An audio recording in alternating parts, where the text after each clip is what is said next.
Hello and welcome to this week's edition of the Weekly Word. Father Ed here. Father Dominic.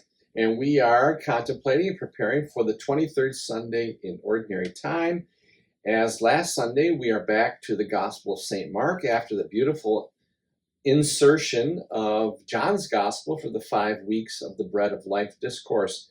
And in this week's version or episode of St. Mark's Gospel, we have a healing of Jesus, of the deaf and mute person, man. And so I was saying to the school kids, it's not just amazing that he performed a miracle, because that was a pretty good miracle worker. It was maybe how he performed the miracle and the effect that the miracle had on Jesus's mission in the world.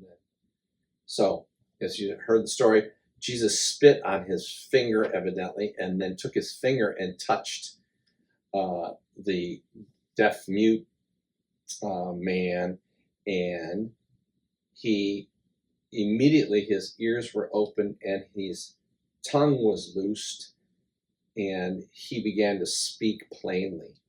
So I was also noticing that it was not only the deaf-mute person who was touched by Jesus and therefore was able to speak, but all the people that were witnessing it also seemed to have been touched by that miracle, and they began, in spite of Jesus's warning that they shouldn't, they began to proclaim, and praise Jesus for what a wonderful and special presence of God that he must be. Yeah, and it's funny that in the gospel, Jesus just calm down, don't tell anybody, just act normal, and then they don't.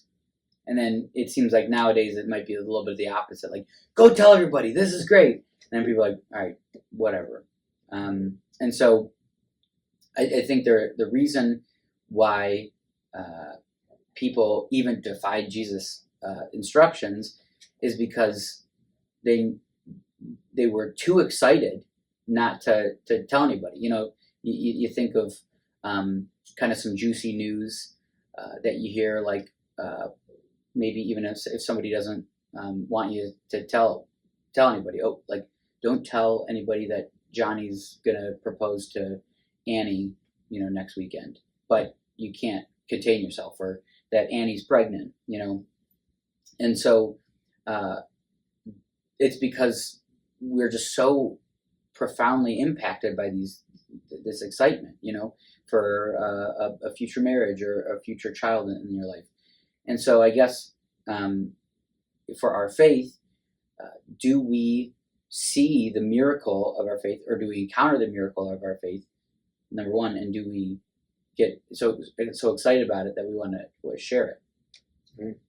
So that then, in our conversation, led us to the fact that, well, what is the effect of encountering Jesus, and what maybe are we being called to imitate about this healing story? And so I imagine there's the question for us is that, do we give any evidence, as Father was saying, that we have encountered the wonder of Jesus's saving presence in the way that we act?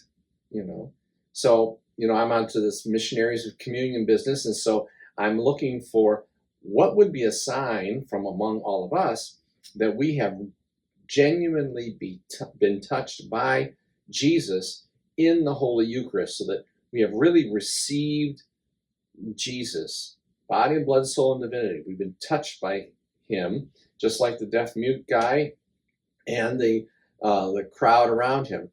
What would maybe be an acceptable expression of that encounter or that touch?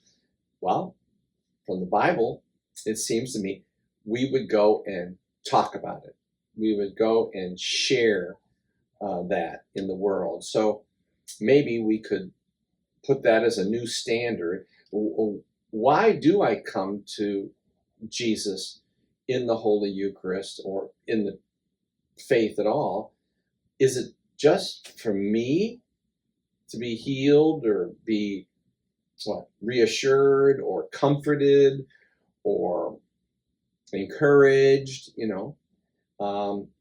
as if the Eucharist is a medication for us, for our personal healing? Or do we, like the people in the story today, are we open to the miraculous encounter with Jesus, which is the Holy Eucharist? And can we help but go out and proclaim God's marvelous works to all the people? So, Yeah. And, I think if you look at these people who were healed, for the most part, they were, again, eager to share with everybody what had happened because, first off, we do, all of us do come to Jesus for healing. But if we stay there, then we're missing the point of what Jesus is doing.